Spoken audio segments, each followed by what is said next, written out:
প্রিয় শিক্ষার্থীরা, এইচটিএমএল এর আজকের লেকচারে তোমাদের স্বাগত। আজকে আমরা শিখবো কিভাবে একটা লিস্টকে আমরা এইচটিএমএল কোডের মাধ্যমে কনভার্ট করব। তো আমরা কিন্তু অলরেডি জানি যে লিস্ট কিন্তু দুই প্রকার, একটা হচ্ছে অর্ডার্ড লিস্ট আর একটা হচ্ছে আনঅর্ডার্ড লিস্ট।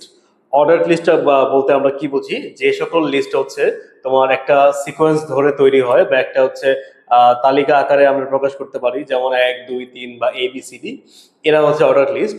আর আনঅর্ডার্ড লিস্ট বলতে আমরা বুঝি যে সকল লিস্টের সামনে কোনো ধরনের কোনো নাম্বার বা কোনো ধরনের অ্যালফাবেট থাকে না, শুধুমাত্র চিহ্ন দিয়ে সেটা শুরু হয়। ঠিক আছে, তাহলে এখানে দেখো আমরা এইচটিএমএল লিস্টের অর্ডার লিস্টের তিনটা যে টাইপ সেটা লিখে রেখেছি। একটা 1 2 3, আরেকটা ABC এবং আরেকটা রোমান সংখ্যা। ঠিক আছে, আচ্ছা এখন চলো আমরা সরাসরি লিস্টে চলে যাই।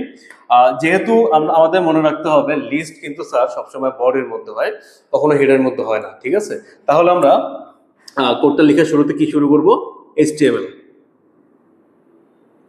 ঠিক আছে, HTML। ওকে, এখন যেহেতু আমরা বলেছি যে বডির মধ্যে লিখতে হবে, তাহলে আমাকে HTML এর পরে বডি লিখতে হবে।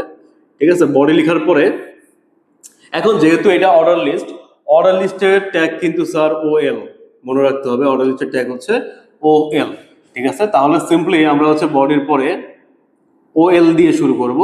ঠিক আছে, এবং লিস্টের মধ্যে যে এলিমেন্ট গুলো আছে, যেমন এখানে অ্যাপল, ম্যাঙ্গো, ব্যানানা, লিস্টের মধ্যের উপাদানকে আমাদের LI দিয়ে লিখতে হয়। ঠিক আছে, লিস্টের মধ্যে উপাদানকে LI দিয়ে লিখতে হয়। তাহলে আমরা OL লিখে তারপরে LI দিব, LI দিয়ে যে উপাদানটা আছে সেটা আমরা লিখে দিব এখানে LI অ্যাপল, LI ম্যাঙ্গো।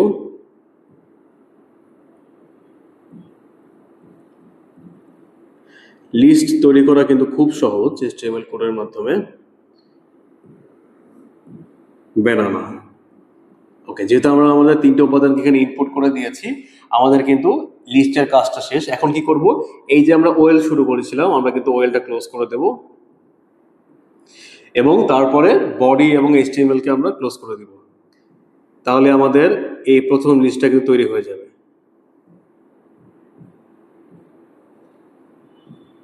ঠিক আছে, এটা আমাদের প্রথম ক্ষেত্রে।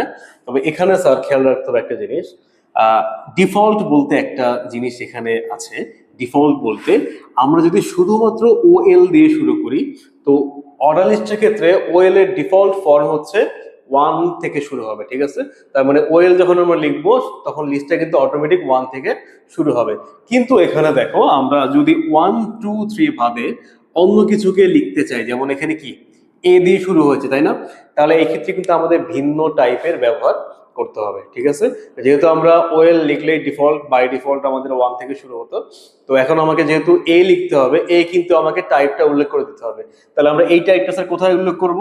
দেখো, প্রথমে তুমি HTML বডি সব লিখবে, হুবহু সব ঠিক থাকবে। তুমি শুধুমাত্র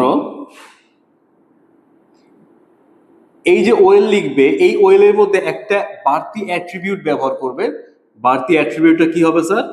টাইপ। ঠিক আছে, টাইপ। বাড়তি অ্যাট্রিবিউটটা হবে টাইপ। তো আমরা OL এর মধ্যে টাইপ লিখবো এবং এই টাইপের বা এই অ্যাট্রিবিউটটার মান হবে তোমার ওই সিকোয়েন্সের প্রথম যে সে, তাহলে ABCDর প্রথম কিন্তু আমাদের A, তাহলে আমরা A লিখে দিব। তাহলে কিন্তু এই লিস্টটা অটোমেটিক A থেকে শুরু হবে এবং ABCD আস্তে আস্তে কিন্তু আগাবে। ঠিক আছে, তাহলে অ্যাপেল, ম্যাঙ্গো, ব্যানানা কিন্তু ABC আকারে আস্তে আস্তে সামনে আগাবে। ঠিক একইভাবে যদি আমরা এখানে 1 লিখতে চাই, রোমান সংখ্যার 1 লিখতে চাই, বা যেটাকে আমরা I বলে থাকি, ঠিক আছে, তখন তুমি সেম কাজ করবে। এখানেও ভিন্ন টাইপের, যেহেতু টাইপ ঠিক থাকবে, তুমি কি করবে, এখানে টাইপ রোমান সংখ্যার I বসিয়ে দেবে। তাহলে কিন্তু এখানে 1 2 3 এভাবে কিন্তু মানে রোমান সংখ্যার 1 2 3 কিন্তু শুরু হবে। ঠিক আছে, এটা আমাদের একদম বেসিক একটা order list, basic order list. এখন যদি আমরা একটু এখানে দেখো যে কি আছে, ICT ইংলিশ বাংলা, কিন্তু এই লিস্টটা কিন্তু শুরু হয়েছে 2 থেকে, তাই না?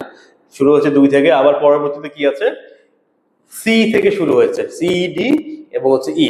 তাহলে এই ক্ষেত্রে স্যার আমরা কি করতে পারি? এই ক্ষেত্রে আমরা কি করতে পারি, ঠিক তুমি আগের মতো HTML লিখবে,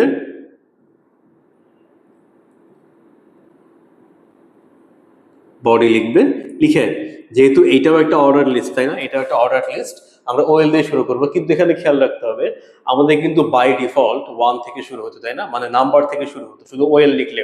তো যেহেতু এখানে আমরা ওএল লিখতেছি কিন্তু নাম্বারে বুঝবে, কিন্তু এটার ভিন্নতা কোথায়? ভিন্নতা হচ্ছে তার স্টার্টিং আমাদের এলিমেন্টে, তাহলে স্টার্টটা হয়েছে হচ্ছে 2 থেকে। এই জন্য আমরা এখানে যেহেতু সে আমাদের টাইপটা ঠিক আছে কিন্তু স্টার্টিং পয়েন্টটা ভিন্ন, আমরা এই জন্য এখানে একটা স্টার্ট নামের অ্যাট্রিবিউট ব্যবহার করব। স্টার্ট নামের একটা অ্যাট্রিবিউট এখানে ব্যবহার করব, স্টার্ট, এবং এই স্টার্টটা আমাদের কত থেকে শুরু হবে স্যার? 2 থেকে, ঠিক আছে? তুমি সিম্পলি মনে রাখবা যে 1 2 3 ক্ষেত্রে টাইপ উল্লেখ করার কোনো প্রয়োজন নেই, শুধুমাত্র যদি ভিন্ন স্টার্টিং পয়েন্ট থাকে তুমি সেটা থেকে শুরু করবা, সেটা এখানে তুমি উল্লেখ করে দিবা। বাকিরা হচ্ছে li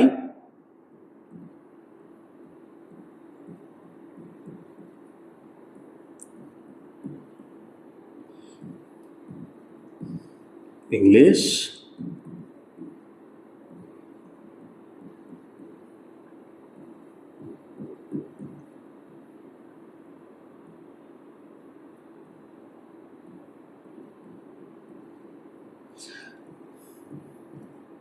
ওয়েল ক্লোজ। স্যার আরেকটা কথা বলি, অ্যাট্রিবিউট এই যে অ্যাট্রিবিউট আমরা এখানে লিখেছি, এই অ্যাট্রিবিউট কখনো ক্লোজিং এর ক্ষেত্রে আসে না, ঠিক আছে? শুধুমাত্র শুরুর ক্ষেত্রে এটা থাকবে, ক্লোজিং এ কখনো আসবে না। তাহলে আমরা ওয়েল ক্লোজ করে দিব, বডি ক্লোজ করে দিব, HTML ক্লোজ করে দিব।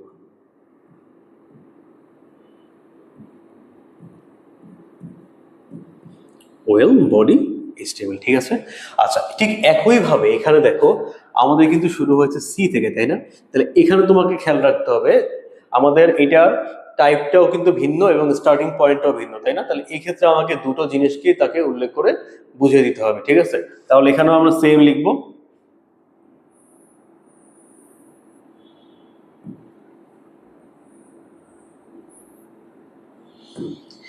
এখানে আমরা সেম লিখবো। তো যেহেতু এখানে আমাদের টাইপটাও ভিন্ন, আমরা ফার্স্টে কি লিখবো? টাইপ। আমরা কি বলেছিলাম যে যদি কোনো সংখ্যা হচ্ছে ডিফারেন্ট জিনিস থেকে শুরু হয় তাহলে তো টাইপ লিখবো কি ওই সিকোয়েন্সের প্রথমটা, তাহলে ওই সিকোয়েন্সের প্রথম কিন্তু আমাদের স্যার এবিসিডির এ তাই না, এ, এবং এখানে তার স্টার্টিং পয়েন্ট যেহেতু ভিন্ন তাহলে আমরা কি লিখবো? স্টার্ট হচ্ছে সি থেকে তাই না, কিন্তু এখানে তোমাকে অবশ্যই মনে রাখতে হবে কখনো তুমি এবিসি স্টার্টিং পয়েন্ট তুমি এবিসি লিখতে পারবে না, কি লিখতে হবে? আমাকে নাম্বারটা উল্লেখ করতে হবে। কি নাম্বার? আমাদের এই এবিসিডির ক্ষেত্রে সি কয় নাম্বারে আছে? 3 নাম্বার তাই না, এ বি সি, তাহলে আমাকে উল্লেখ করে দিতে হবে যে এটা 3 নাম্বার থেকে শুরু হবে। তাহলে কি বললাম আমরা যে এটা টাইপ কি হবে? টাইপ হচ্ছে এ, এবং ওই এবিসিডি লিস্টের 3 নাম্বার থেকে এটা শুরু হবে, ঠিক আছে?